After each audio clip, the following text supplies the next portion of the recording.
Hello student, नमस्कार, नमस्ते। एक बार फिर से स्वागत है आपका प्रचंड प्रयास के ऑफिशियल प्लेटफॉर्म पे। उम्मीद करते हैं कि आप लोग अपनी पढ़ाई को कंटिन्यू कर रहे होंगे। हमने आपको कल पिछली क्लास में जीवन की मौलिक इकाई चैप्टर पढ़ाया था। इसके आगे हमने बोला था कि ऊतक चैप्टर पढ़ के आइएगा। अगर आप लोगों ने पढ़ा होगा तो ये आपको बहुत अच्छे से समझ में आएगा। अगर आप लोगों ने नहीं पढ़ा होगा, नहीं रीड किया होगा उसको, तो आपको थोड़ी प्रॉब्लम हो सकती है, लेकिन हम पूरी कोशिश करेंगे कि आपको अच्छे से समझ में आए। ठीक है, अब बात करते हैं हमारा दूसरा चैप्टर। ये 9th क्लास का बायो का हमारा दूसरा चैप्टर क्या है? ऊतक है। ठीक है, हमारा दूसरा चैप्टर क्या है? ऊतक है। हमने इसके पहले कोशिका का पूरा पार्ट कवर किया था। उसमें अगर आप लोगों को कोई प्रॉब्लम आती है तो जो भी नीचे दिया हुआ नंबर है उस पर आप पूछ सकते हैं। कोई भी प्रॉब्लम हो आप तुरंत कॉल कीजिए। बस आराम से अपनी पढ़ाई पे फोकस कीजिए, इंजॉय के साथ अपनी पढ़ाई किया करो।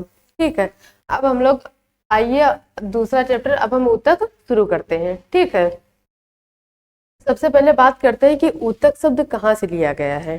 ठीक है, अगर जैसे हम लोगों ने देखा था कि हमारा जो कोशिका शब्द लैटिन भाषा का शब्द है, ऐसे हमारा ऊतक शब्द भी लैटिन भाषा से ही लिया गया है। ये हमारा टेक्सर से लिया गया है। टेक्सर, इसकी मीनिंग होती है, इसकी मीनिंग होती है बुनना। क्या होती है? बुनना। जैसे हम लोगों ने देखा था कि कोशिका कोशिका एक लैटिन भाषा से लिया गया है जिसका अर्थ होता था छोटा कमरा। और ये हमारा कहाँ कहाँ से लिया गया? ये भी शब्द हमारा लैटिन अमेरिका से ही लिया गया शब्द है, लैटिन भाषा का ही शब्द है, जिसका अर्थ क्या होता है? बुनना होता है। ये बुनना क्यों इसे यूज किया गया? देखो, जो हमारा ऊतक होता है वो क्या होता है? अगर हम लोग एक फॉर्म, अगर एक सेंटेंस में हम लोग ऊतक की परिभाषा देखेंगे तो कलेक्शन ऑफ सेल्स, मतलब कोशिकाओं के समूह को ही हम लोग ऊतक कहते हैं।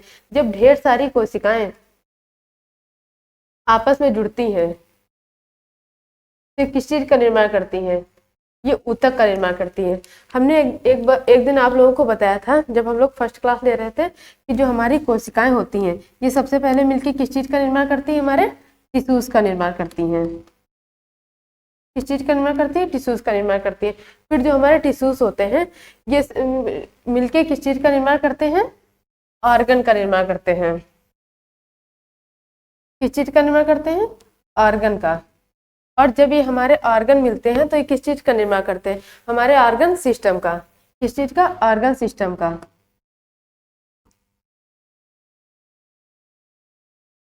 फिर हमारी किस चीज का निर्माण होता है? फिर हमारी बॉडी का निर्माण होता है। ठीक है, यहाँ तक बात समझ रहे? तो हमने सेल चैप्टर कवर कर लिया था। अब हम किस चैप्टर को कवर करेंगे? टिश्यूज को कवर करेंगे। अगर हम लोग टिश्यूज की डिफिनीशन अगर हम लोग एक लाइन में बोलेंगे तो क्या बोलेंगे? टिश्यूज क्या होता है? Collection of sales.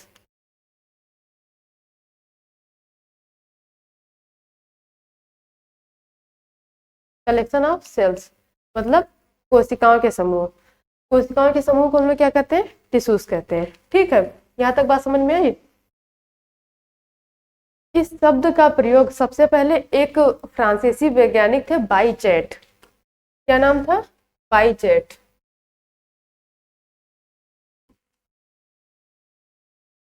इस शब्द का सबसे पहले प्रयोग इन्होंने ही किया था। इन्होंने ही टिश्यू शब्द का सबसे पहले प्रयोग किया था। ये कहाँ के वैज्ञानिक थे? फ्रांस के वैज्ञानिक।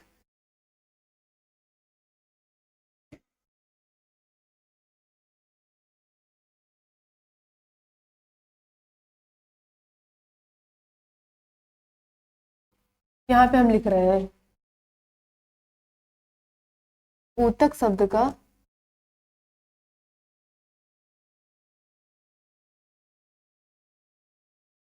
सर्वप्रथम प्रयोग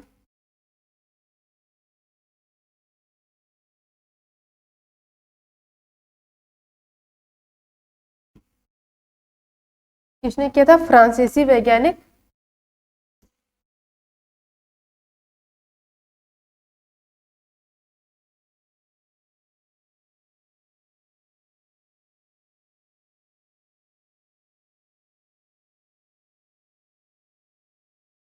बाइचेट ने किया था।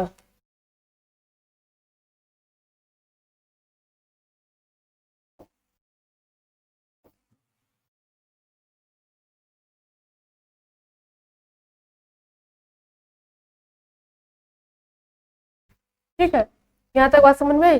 किसने सबसे पहले प्रयोग किया था? बायचैट ने। और कोशिका की खोज सबसे पहले किसने की थी? रॉबर्ट हुक ने। किसने की थी? उन्होंने जीवित कोशिका की खोज की थी। वहां पे दो वैज्ञानिक थे, एक रॉबर्ट हुक थे और दूसरे कौन थे? सर लीवेनहॉक ने। रॉबर्ट हुक ने किसकी खोज की थी? जीवित कोशिका की। और लीवेनहॉक ने किसकी खोज की थी? मृत कोशिका की खोज की थी। ठीक है, यहाँ तक बात समझ में आई। दूसरा पॉइंट इसका क्या था? यह एक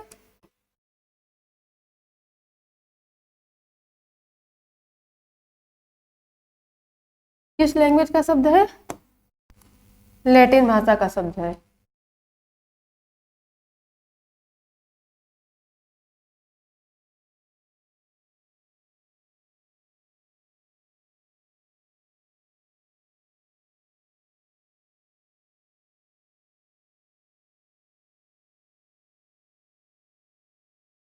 जिसका अर्थ क्या होता है? बुनना। ठीक है,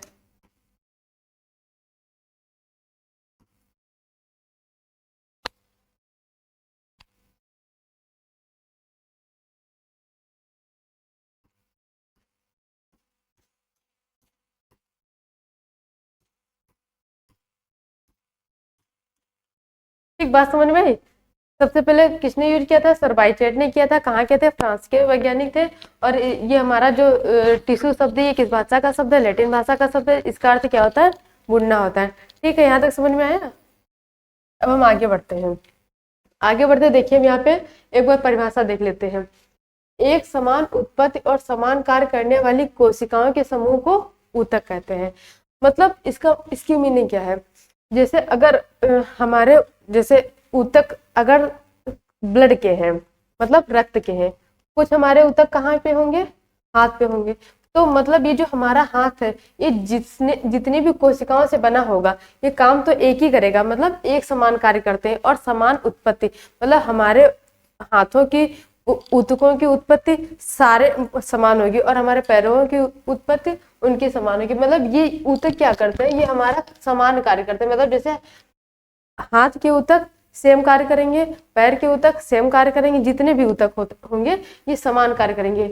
करने वाले कोशिकाओं के समूह को अभी हमने बताया था कि अगर हम लोग ऊतक की परिभाषा को एक शब्द एक सेंटेंस में लिखेंगे तो हम लोग क्या लिखेंगे? Collection of cells. ठीक है, ये जैसे कहाँ कहाँ पे होते हैं? रक्त में होते हैं, पेशी ऊतक होते हैं। ठीक है, ये देखो हमारा जैसे ये फिगर बना है कनेक्टिव टिश्यू। कनेक्टिव टिश्यू हमारा कौन सा होता है? ब्लड होता है। ठीक, ये हमारा एपिथिकल टिश्यू, ये कहाँ पाया जाता है? ये हमारी त्वचा में पाया जाता है। ये हमारा नर्वस टिश्यू है, ये हमारा कहाँ पाया जाता है? ये हमारा ब्रेन में पाया जाता है, मस्तिष्क में पाया जाता है। ठीक है, ये हमारा मसल्स क्या होता है? इससे हमारी मांसपेशियां बनी होती है। ठीक, तो हमारी जितने भी शरीर में अंग है, ये सारे किससे बने होते हैं? ऊतकों से बने होते हैं। और ऊतक हमारे किस चीज से बने होते हैं? कोशिका से बने होते हैं। कोशिकाओं के समूह ही ऊतक कहलाते हैं। ठीक है, यहाँ तक नोट कर लीजिए। अब हम इसके आगे बढ़ते हैं, बात करते हैं ऊतकों के प्रकार के। ठीक है, देखो हमारे ऊतक मुख्यतः दो प्रकार के होते हैं, जंतु ऊतक और पादप ऊतक। मतलब जो हमारे जंतुओं में ऊतक पाए जाते हैं और जो हमारे पादपों में पाए जाते हैं, इसमें एक विशेष अंतर होता है जंतुओं और पादप में। जो जंतुओं के ऊतक होते हैं ये जीवित होते हैं। क्यों? क्योंकि इनकी कोशिकाएं भी जीवित होती है। और हमने कल आप लोगों को जब उस क्लास में बताया था, तो हमने बोला था कि जो जंतुओं की कोशिकाएं होती हैं वो लगभग लगभग या सारी कोशिकाएं ही जीवित होती हैं। और जो हमारी पादपों की कोशिकाएं होती है वो लगभग कोशिकाएं कैसी होती है? मृत कोशिकाएं होती है। इसीलिए हमने कहा था मृत जो हमारी पादप की कोशिकाएं होती है, इसीलिए इसमें लाइसोसोम नहीं पाया जाता है। क्यों? क्योंकि जब ये कोशिकाएं ऑलरेडी मृत होती हैं, तो अगर कोशिकाएं मृत हो जाएंगी तो उसकी सफाई की कोई जरूरत ही नहीं।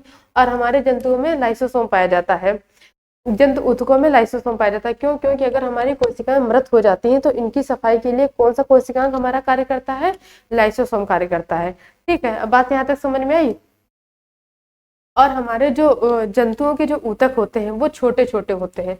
क्यों छोटे छोटे? हमारी कोशिकाएं छोटी होती हैं। और जो हमारे पादपों के ऊतक होते हैं ये काफी बड़े होते हैं। ये ऊतक जो पादपों को होते हैं वो यांत्रिक सुरक्षा प्रदान करते हैं। लगभग पादपों के ऊतक जो होते हैं यांत्रिक सुरक्षा प्रदान करते हैं। जितने भी ऊतक पादप के यांत्रिक सुरक्षा प्रदान करते हैं वो मृत अवस्था में पाए जाते हैं। ठीक है, यहाँ तक बात समझ में आई।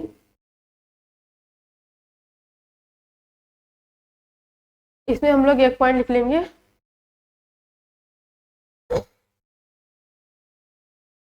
ये ऊतक जंतुओं में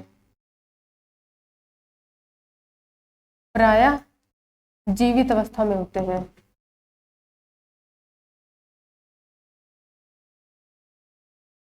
जीवित अवस्था में पाए जाते हैं।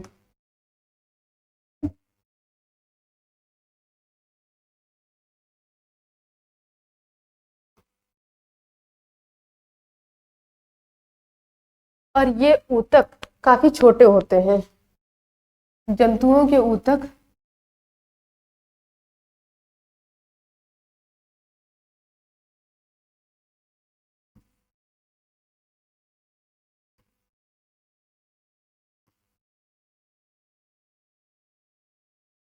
छोटे होते हैं।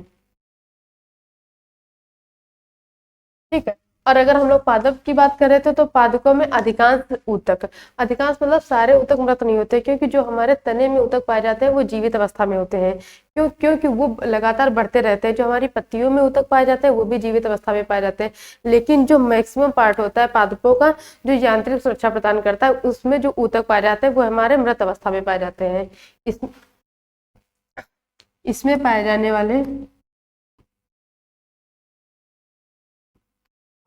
वाले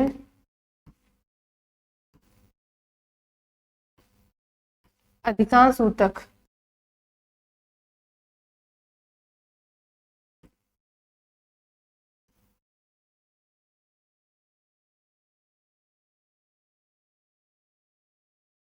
मृत अवस्था में होते हैं।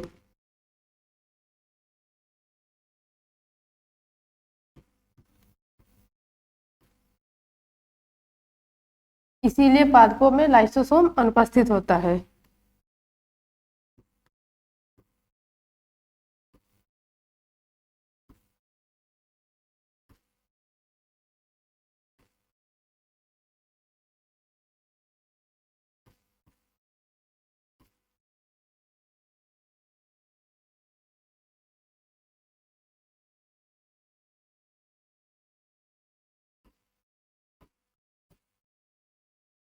ठीक है, यहाँ तक बात समझ में। जो हमारे जंतु ऊतक होते हैं ये हमारे जीवित अवस्था में पाए जाते हैं, और जो हमारे पादप ऊतक होते हैं ये हमारे मृत अवस्था में पाए जाते हैं।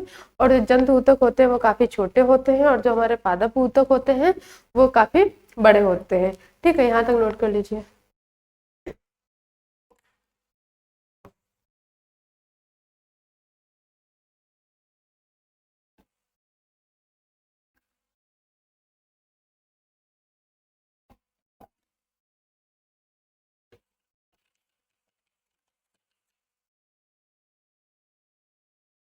ठीक, यहाँ तक समझ में आया। अब तक हमने क्या क्या बताया है कि ऊतक क्या होता है, ऊतक का सर्वप्रथम प्रयोग किसने किया था, मतलब ऊतक शब्द का सर्वप्रथम प्रयोग किसने किया था, और ये किस भाषा का शब्द है, ये कितने प्रकार के होते हैं, और ऊतक की मीनिंग क्या होती है, मतलब ऊतक का अर्थ क्या होता है। ठीक है, यहाँ तक बात कर ली। अब हम आगे बढ़ते हैं। अब हम देखो सबसे पहले क्या पढ़ेंगे, पादप ऊतक पढ़ेंगे। ठीक है, ये है पादप ऊतकों का विभाजन है। ठीक, ये हमारे जो पादप ऊतक है वो दो प्रकार के होते हैं। एक क्या है, विभाज्योतिकी ऊतक, इसको इंग्लिश में हम लोग क्या कहते हैं, मेरिस्मेटिक टिश्यू। दूसरा क्या हमारा परमानेंट टिश्यू, मतलब स्थायी ऊतक। देखो, जो हमारे जंतु होते हैं, जो जंतुओं के अंग होते हैं वे सभी अंग समान रूप से बढ़ते हैं, किंतु हमारे पादपों में क्या होता है, पादपों में सभी अंग समान रूप से नहीं बढ़ते हैं। मतलब जहाँ पे ये मैक्सिमम पादप हमारे कहाँ पे बढ़ेंगे, तने पे बढ़ते हैं। हमारे जो पादपों की वृद्धि होती है वो कहाँ पे होती है, तने पे होती है। ठीक, जो बीच का हमारा भाग होता है, जो लकड़ी होती है वो नहीं बढ़ती है। हाँ, वो मोटी जरूर होती है, लेकिन वो लंबाई में कभी नहीं बढ़ती है। लंबाई में हमेशा वृद्धि तने की होती है और जड़ की होती है। तो जहाँ जहाँ पे पादपों की वृद्धि होती है वहाँ वहाँ पे हमारे विभाज्योतिकी ऊतक पाए जाते हैं, और जहाँ जहाँ पे वृद्धि नहीं होती है वहाँ पे हमारे स्थायी ऊतक पाए जाते हैं। ये स्थायी ऊतक जब हमारे विभाज्योतिकी ऊतक मृत अवस्था में आ जाते हैं या ये बढ़ना बंद कर देते हैं, तब ये स्थायी ऊतक का रूप ले लेते हैं। ठीक है, यहाँ तक बात समझ में आई।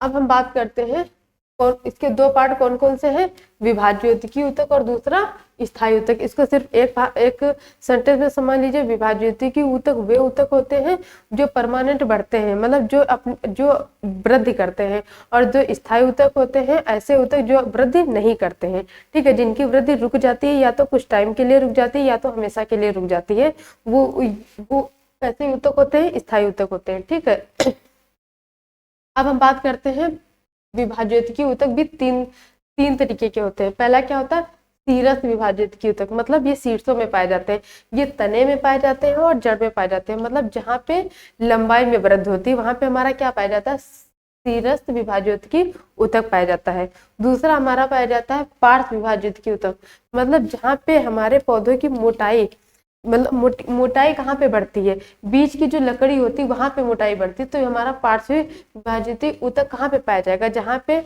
पेड़ हमारा मोटा होता है वहां पे हमारा कौन सा ऊतक पाया जाएगा, पार्श्व विभाज्योतिकीय ऊतक। एक हमारा होता है अंतर्वेशी विभाज्योतिक, ये हमेशा या तो पत्तियों की टहनियों में पाया जाता है या तो जहां से पेड़ मुड़ता है वहां पे पाया जाता है। ठीक है, इसका कौन कौन से प्रकार है विभाज्योतिकीय ऊतक के, पहला शीरस विभाज्योतिकीय ऊतक, ये कहाँ पे पाया जाएगा, जहाँ पे पेड़ की लंबाई में वृद्धि होती है। दूसरा हमारा क्या है, पार्श्व विभाज्योतिकीय ऊतक, ये कहाँ पे पाया जाएगा, जहाँ पेड़ की चौड़ाई में वृद्धि होती है। और हमारा तीसरा क्या है, अंतर्वेशी विभाज्योतिक, ये हम कहाँ पे पाया जाएगा, जहाँ पे हमारा पेड़ मुड़ता है। जैसे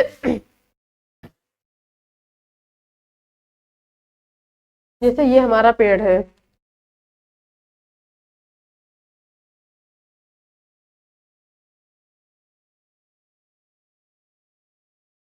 जैसे हमारा पेड़ है, तो हमारा जो शीरस विभाज्योतिकीय ऊतक ये कहाँ पाया जाएगा, यहाँ पाया जाएगा, तने पे पाया जाएगा, और कहाँ पाया जाएगा, ये हमारा जड़ में पाया जाएगा। ठीक है, क्योंकि हमारे तने की भी लंबाई में वृद्धि होती है और नीचे हमारे मृदा में जड़ की भी वृद्धि होती है। ठीक, तो हमारा शीरस्थ विभाज्योतिकीय ऊतक यहाँ पे पाया जाएगा।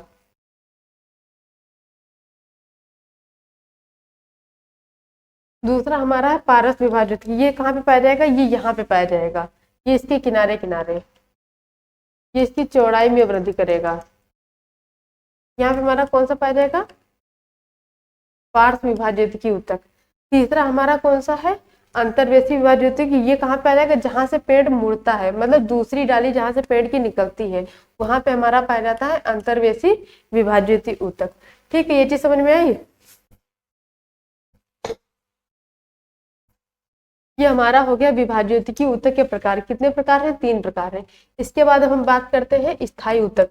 स्थायी ऊतक भी हमारे दो प्रकार के होते हैं। पहला होता है हमारा सरल ऊतक, दूसरा हमारा होता है कॉम्प्लेक्स टिश्यू, मतलब जटिल ऊतक। सरल ऊतक ऐसे ऊतक होते हैं जो हमारे एक ही कोशिका से मिलके बनते हैं, और जो हमारे जटिल ऊतक होते हैं ये हमारे अलग अलग कोशिकाओं से मिलके बने होते हैं। ठीक है, अगर हम इसके आगे बात करते हैं कि सरल ऊतक की, सरल ऊतक तीन प्रकार के होते हैं, मृदु ऊतक, स्थूल कोण ऊतक और दृढ़ ऊतक। और अगर हम बात करते हैं जटिल ऊतक की, तो जटिल ऊतक हमारे कितने प्रकार के होते हैं, ये भी दो प्रकार के होते हैं। एक होता है फ्लोएम, दूसरा होता है जाइलम। अगर इस पार्ट में सबसे इंपॉर्टेंट बात करेंगे तो सबसे इंपॉर्टेंट टॉपिक है फ्लोएम का और दूसरा जाइलम का है। क्योंकि ये हमारे पेड़ के लिए, हमारे पौधे के लिए पदार्थों, जल तथा खनिज लवणों का संवहन करते हैं। ये दोनों ऊतक, एक फ्लोएम और जाइलम, ये दोनों ऊतक हमारे पेड़ के लिए बहुत इंपॉर्टेंट होते हैं। ठीक है, आइए इसके आगे की हम बात करते हैं। एक बार इसको देख लीजिए।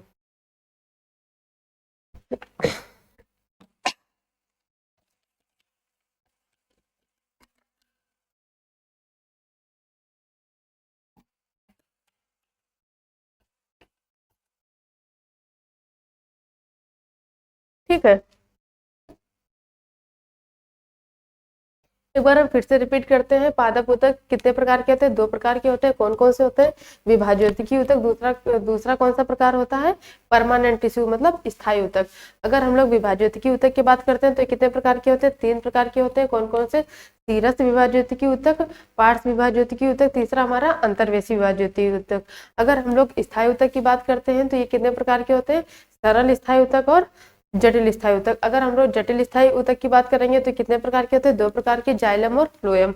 अगर हम लोग सरल ऊतक की बात करेंगे तो कितने प्रकार के होते हैं, तीन प्रकार के होते हैं। कौन कौन से, मृदु ऊतक और स्थूल कोण ऊतक और दृढ़ ऊतक। ठीक है, यहाँ तक बात समझ में आई।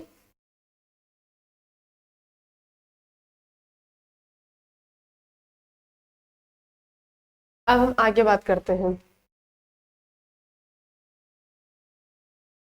आगे देखिए ये वही लिखा जो हमारा डायग्राम बना है कि पादप ऊतक के प्रकार कितने हैं। तो पादप ऊतक के दो प्रकार होते हैं, विभाज्योतिकी ऊतक और स्थायी ऊतक। अभी हम इनके बारे में बता दिया है, एक एक लाइन इनके बारे में हम लिख लेते हैं। विभाज्योतिकी ऊतक ऐसे ऊतक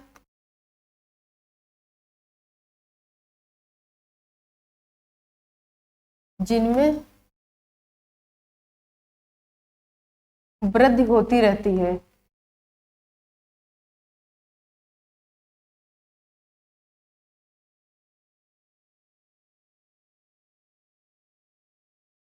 क्या कहेंगे?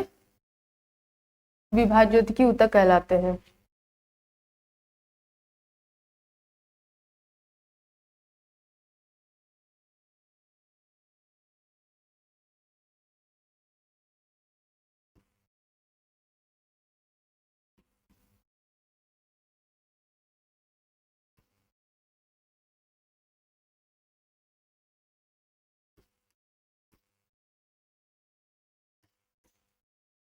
ठीक है, स्थायी ऊतक हमारे क्या होते हैं?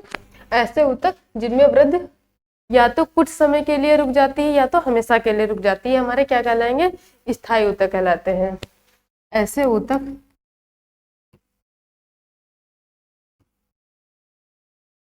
जिनमें वृद्धि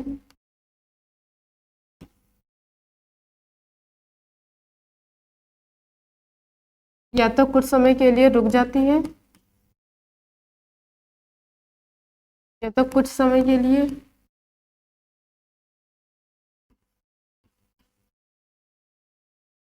या तो हमेशा के लिए रुक जाती है।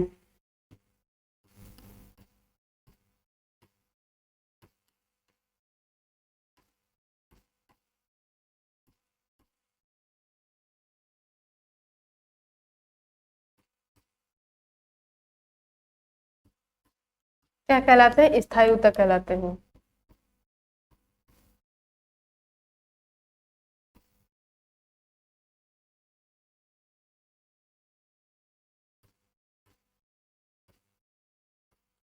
ठीक है, यहाँ तक बात समझ में? इन दोनों डिफिनेशन समझ में, विभाज्योतिकी ऊतक और स्थायी ऊतक।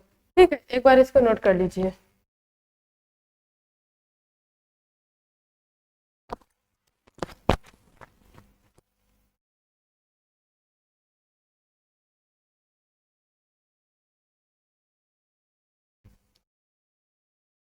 ठीक, समझ में आया? इसके आगे हम लोग बढ़ते हैं। अब हम लोग बात कर रहे हैं विभाज्योतिकी ऊतक की। ठीक है, हमने अभी समझाया क्या लिखा हुआ, इस ऊतक की कोशिका में तीव्र तीव्र गति से सूत्री विभाजन करने की क्षमता होती है। मतलब ये क्या करते हैं? ये वृद्धि करते हैं, पेड़ों की वृद्धि के लिए ये उत्तरदायी होते हैं।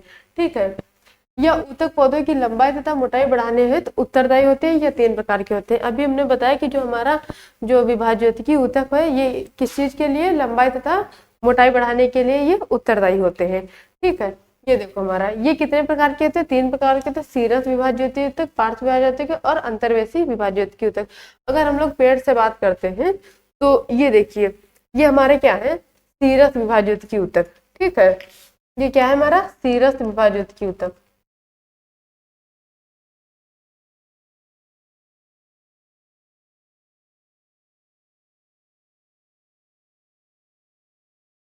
ये हमारा क्या है?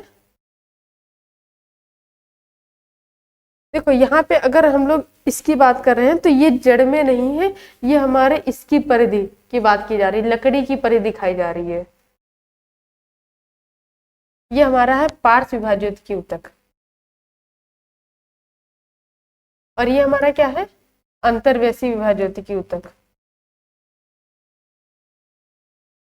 ठीक है, ये देखो ये हमारा कहाँ पे पाया जा रहा है? तने में पाया जा रहा है। और ये कहाँ पाया जाता है? ये हमारे जड़ में भी पाया जाता है। ठीक है, यहाँ पे भी हमारा सीरस विभाज्योतिकी ऊतक पाया जाएगा। ठीक, और ये हमारा देखो, ये जो हमारा पार्श्व है ये हमारा कहाँ पाया जा रहा है? हमने बताया था कि ये जो हमारा सीरस है ये हमारी पेड़ की लंबाई के लिए उत्तरदायी होता है, और जो पार्श्व विभाज्योतिकी ऊतक है ये किस चीज के लिए उत्तरदायी होता है?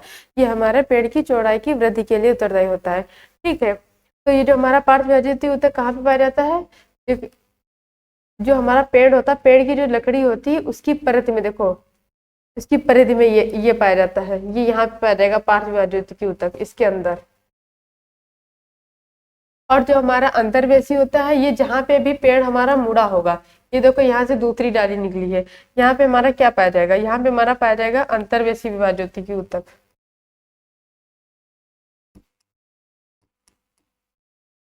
ठीक, इस फिगर को एक बार देख लीजिए और इसको बनाने की भी कोशिश कीजिएगा। ठीक है, क्योंकि ये हमारा एग्जाम में काफी बार आता है कि विभाज्योतिकी ऊतक को चित्र द्वारा समझाइए। ठीक है, एक बार इसको अच्छे से देख लीजिएगा।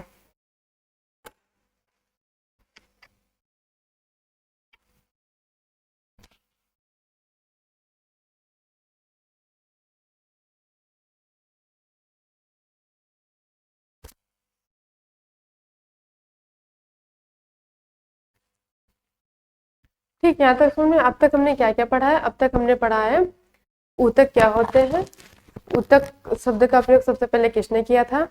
उसके बाद हमने पढ़ा था कि ऊतक की उत्पत्ति किस शब्द से हुई है। ऊतक शब्द का प्रयोग सबसे पहले किसने किया था, ऊतक शब्द की मीनिंग क्या होती है।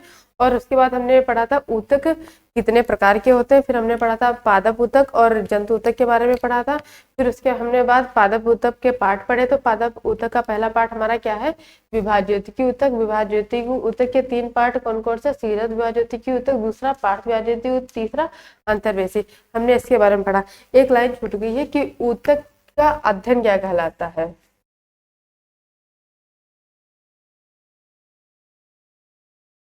जैसे हमने पढ़ा था कि जो साइटोलॉजी क्या होती है, विज्ञान की वह शाखा जहाँ पे हम किसका अध्ययन करते हैं, कोशिका का अध्ययन करते हैं। हमने पिछले क्लास में पढ़ा था साइटोलॉजी। साइटोलॉजी मतलब जीव विज्ञान की वह शाखा जिसके अंतर्गत हम लोग किस चीज का अध्ययन करते हैं, जिसके अंतर्गत हम लोग कोशिका का अध्ययन करते हैं। ऐसे ही एक शाखा आती है जीव विज्ञान की, हिस्टोलॉजी। इसके अंतर्गत हम लोग ऊतकों का अध्ययन करते हैं। क्या है, हिस्टोलॉजी।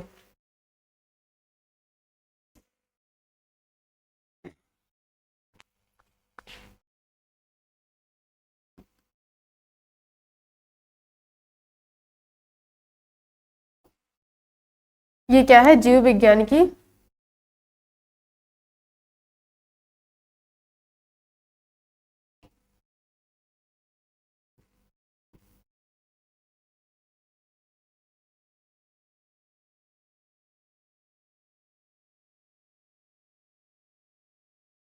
वह शाखा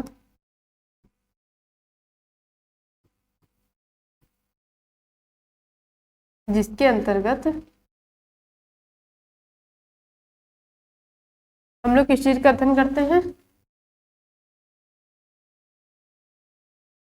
ऊतकों का अध्ययन करते हैं।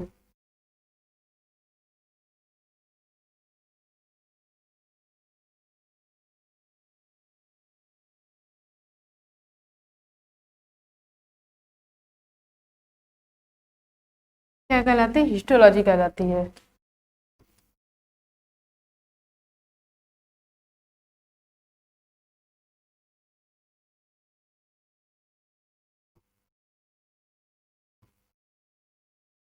ठीक, यहाँ तक बात समझ में।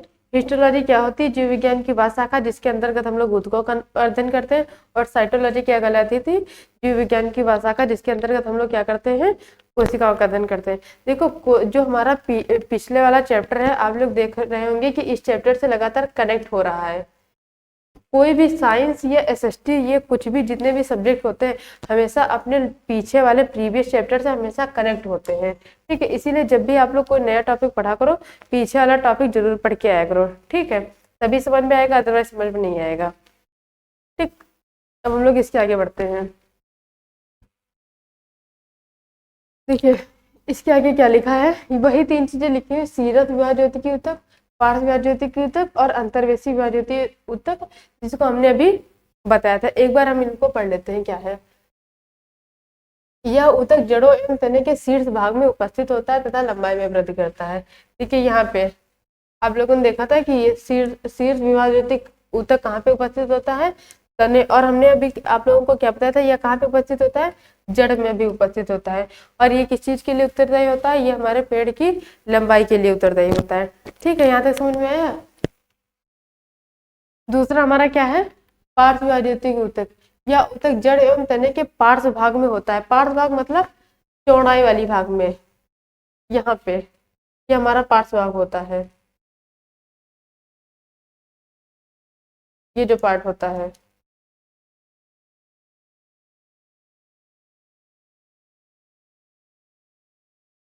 यहाँ पे कौन सा ऊतक उपस्थित होता है? हमारा पार्श्व भाज्योतिकी ऊतक।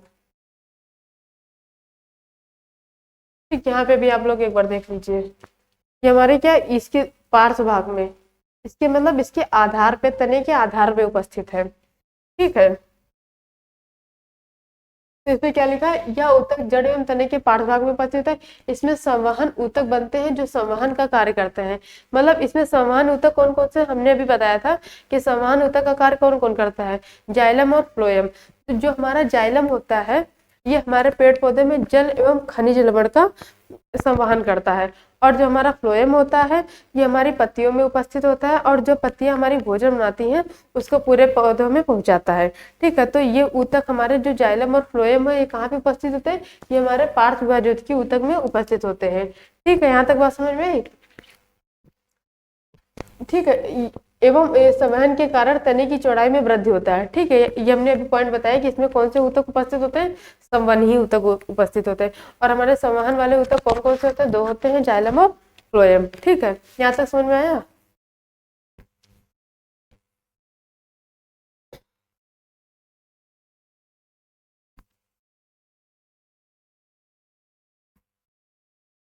इसके बाद हम लोग अपना तीसरा पार्ट देखते हैं, अंतर्विष्ट विभाज्योतिकी ऊतक। यह ऊतक स्थायी ऊतक के बीच बीच में पाया जाता है। बीच बीच में क्या पाया जाता है? बीच बीच में क्यों पाया जाता है? ये वहां पे पाया जाता है जहाँ पे हमारी डालें निकलती हैं, मतलब जहाँ पे पेड़ मुड़ा होता है। ठीक है, इसीलिए क्या लिखा हुआ है? यह ऊतक स्थायी ऊतक के बीच बीच में पाया जाता है।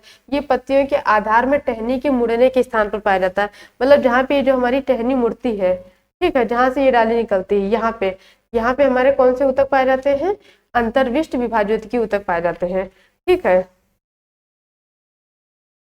दूसरा क्या हुआ? यह वृद्धि करके स्थायी ऊतक में परिवर्तित हो जाते हैं। मतलब जब एक बार जैसे कोई डाली निकल जाती है तो वहां से जहां से ये निकलती है वहां पे तो वृद्धि रुक जाती है। ये हमारी वृद्धि कहाँ पे होगी? अब उसके बाद उसके तने में होगी जाके। तो तने में तो हमारा ऑलरेडी सीरस विभाज्योतिकी ऊतक पाया ही जाता है, और जहाँ पे हमारा ये पेड़ मुड़ा होता है यहाँ पे हमारा पाया जाता है अंतर्विष्ट विभाज्योतिकी ऊतक। और ये आगे चल के कौन से टिश्यूज में चेंज हो जाता है? परमानेंट टिश्यू में चेंज हो जाता है। ठीक है, किसमें चेंज होता है? परमानेंट टिश्यू में चेंज हो जाता है। ठीक है, अब हम लोगों ने आज यहाँ तक बात कर ली है। किस चीज की हमने बात की है? हमने बात की ऊतक क्या होते हैं, ऊतक के अध्ययन को हम लोग क्या कहते हैं, ऊतक कितने प्रकार के होते हैं, ऊतक शब्द का प्रयोग सबसे पहले किसने किया था, फिर हमने देखा था कि ऊतक शब्द लिया कहाँ से गया, फिर हमने देखा कि ऊतक शब्द की मीनिंग क्या होती है। फिर उसके बाद हमने पढ़ा था कि ऊतक के प्रकार कितने होते हैं, जिसमें हमने दो चीजें पढ़ी थी, पादप ऊतक और जंतु ऊतक। फिर हमने पादप ऊतक और जंतु ऊतक में एक छोटा सा अंतर देखा था। क्या देखा था? कि जो हमारे जंतु ऊतक होते हैं वो प्रायः जीवित होते हैं, और जो हमारे पादप ऊतक है वो हमारी मृत अवस्था में पाए जाते हैं। उसके बाद हमने तीसरा पॉइंट क्या देखा था? तीसरा पॉइंट हमने देखा था जो हमारे जंतु ऊतक होते हैं वो काफी छोटे होते हैं, और जो हमारे पादप ऊतक होते हैं वो काफी बड़े होते हैं। उसके बाद हमने बात की थी पादप ऊतकों के विभाजन की। तो हमने वहां पे दो चीज देखी थी कि पादप ऊतक कितने प्रकार के होते हैं, दो प्रकार के होते हैं। कौन कौन से? विभाज्योतिकी ऊतक, और दूसरा कौन सा? स्थायी ऊतक। जो हमारे विभाज्योतिकी ऊतक है वो कितने प्रकार के होते हैं? तीन प्रकार के होते हैं। पहला क्या था? हमने बताया था सीरस्थ, दूसरा क्या बताया था? पार्श्व, तीसरा हमने क्या बताया था? अंतर्वेशी। और जो स्थायी ऊतक होते हैं उसको भी हमने दो पार्ट में बताया था। दो पार्ट कौन कौन से? सरल स्थायी ऊतक, फिर हमने क्या बात की थी? जटिल स्थायी ऊतक। उसके बाद जो हमारे जटिल स्थायी ऊतक ये कितने प्रकार के होते हैं? दो प्रकार के, जाइलम और फ्लोएम। हमने बताया था जो हमारे पौधों में संवहन का कार्य करते हैं वो कौन से टिश्यूज कार्य करते हैं? जाइलम और फ्लोएम। जिसमें जाइलम हमारा किस चीज का संवहन करता है? जल एवं खनिज लवण का। और जो हमारा फ्लोएम किस चीज का संवहन करता है? भोजन का संवहन करता है। उसके बाद हमने पहले पार्ट की बात की थी कि विभाज्योतिकी ऊतक क्या होता है। हमने इसमें बताया था ऐसे ऊतक जिसमें लगातार वृद्धि होती रहती है उसे हम लोग विभाज्योतिकी ऊतक कहते हैं। फिर उसके बाद हमने इसके पार्टों की बात की थी, सीरस विभाज्योतिकी, पार्श्व विभाज्योतिकी और विश्व विभाज्योतिकी होता है, जिसमें उन्होंने बताया था कि जो सीरत विभाज्योतिकी होता है कि ये पेड़ की लंबाई के लिए उत्तरदायी होता है, और जो पार्श्व विभाज्योतिकी ऊतक होता है ये पेड़ की चौड़ाई के लिए वृद्ध होता है, उत्तरदायी होता है। और अंतर्विश्व जो विभाज्योतिकी ऊतक होता है ये किसके लिए, ये कहाँ पाया जाता है, जहाँ पे पेड़ मुड़ता है, मतलब पेड़ों की टहनी में पाया जाता है। ठीक है, उम्मीद करते हैं कि यहाँ तक आप लोगों को बातें सारी समझ में आई होंगी। आप लोग यहाँ तक पढ़ के आइएगा और इसके आगे का चैप्टर एक बार देख के आइएगा। अगर आप लोग एक बार देख लेते हैं तो आप लोगों को बहुत अच्छे से समझ में आएगा, बहुत अच्छे से चीज़ें आपको समझ में आएंगी, आपको दोबारा पढ़ना नहीं पड़ेगा। लेकिन अगर आप लोग देख के नहीं आते हैं तो फिर थोड़ी प्रॉब्लम हो सकती है। लेकिन हम अपनी ये कोशिश यही करते हैं कि हम किसी भी चीज़ को एक क्लास में 2-3 बार रिपीट करते हैं, हम बात में हम 2-3 बार उसको बोल जाते हैं। ठीक है, और आगे आप लोग एक बार देख के आइएगा, और अगर यहाँ तक कोई भी दिक्कत होती है तो आप लोग पूछ लीजिएगा। प्रेजेंट प्रयास हमेशा आपके साथ रहेगा, किसी भी प्रकार की कोई चिंता मत करना, अच्छे से पढ़ाई करना और एग्जाम में अच्छे से एग्जाम देना, अच्छे से पढ़ाई करना। ठीक है, धन्यवाद। हम अपनी क्लास को यहीं रोकते हैं, आगे की बातें हम लोग अपनी नेक्स्ट क्लास में करते हैं। जय हिंदी, जय हिंदुस्तान।